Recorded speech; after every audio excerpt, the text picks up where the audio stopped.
in our general, I was the only black male, like for a long way, on a universal lot. Wow. So I used to go outside and I was like, all the black men who here are security guards. I'm probably the only writer in like a 5,000 square foot radius. So that kind of freaked me out. I was just walking around like, okay, 1, 2, oh, that's good. It's a game called Count the Black People. Yeah, yeah. And it's not a complaint, it's just a statement of fact. I'm not bitching and complaining, this is what it was. However, like for me as a writer, you know, I write a lot of science fiction, a lot of future, forward-thinking stuff, but one of my favorite films, if not my favorite film in the universe, is Blade Runner, which is a treatise on race in a very, very deft way, because to escape, they have to go to the north, and the great line by Rutger Hauer at the end is like, I've seen things you people wouldn't believe, you know, blah, blah, blah. Now all those moments will be lost in time, like Tears of Rain. To me, I've always interpreted that as like, we don't value certain people's experiences. And then, like Tears in Rain, they just drift away, and we never know the beauty of them. So what I wanted to do was, you know, like, I'm a physics nerd and a science nerd as well as everything else, so a lot of my contributions were, for example, I came up with the idea that Howard Stark's security system should be Jarvis's voice, which would naturally lead into his Jarvis 2.0 system that becomes the Vision, you know. Another one of my ideas was like, how do we make Dr. Wilkes visible?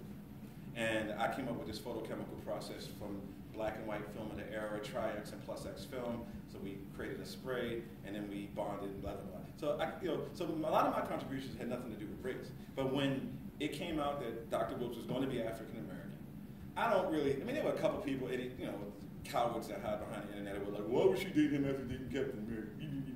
You know, like whatever. Why not? He's hot. You know, so the trick is that there'll always be, you know, cowardly bigots hiding behind, or they hide behind their toupees and run for president. You know? Yeah. Oh. The trick is that I try to infuse things. Like for example, we were talking about the Dunbar Hotel. Now, according to Hollywood, like I was saying, blacks landed in the 70s. Around. But the trick is that since like 1600s, there have been African American presence on the U.S. mainland.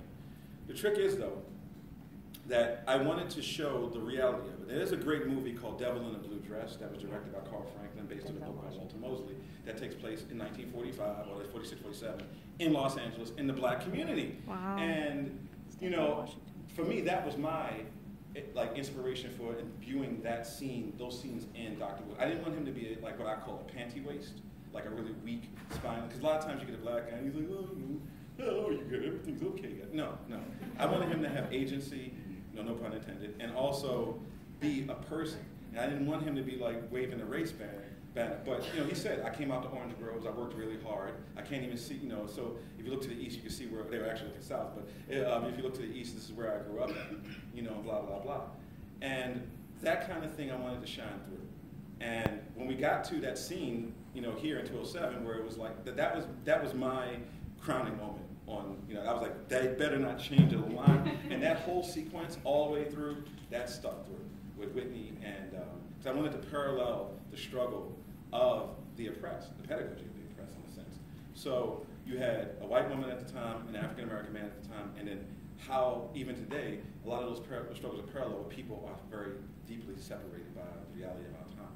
So I had the opportunity to do that. And it wouldn't have been possible for me to do that in season 1 because there was only one black person in season 1. He was a cop that Dottie and Fenhoff beat up. I counted, you know, I had to look. So, oh, and then Andre Royo played a crime boss in the guy from The Wire. He played a crime boss in an early episode of season 1. But with Reggie being a main character that was not weak, spineless, or stupid, most importantly, I wanted to make sure that he had some agency. And so anytime I felt like things were going a little bit too far, or we weren't going far enough with his character, I would say, you know, it's 1947, let's not pretend, because one thing I cannot stand is if you do include people of color, you do race-neutral realities pre-civil rights movement, that's not real. Yeah. You couldn't make the movie Gandhi and pretend everybody was getting along. You know, I mean, come on. So the Marvel Cinematic Universe may be slightly more egalitarian, but it is not free of the sins of our past. Because slavery still did happen in the Marvel Universe, apparently.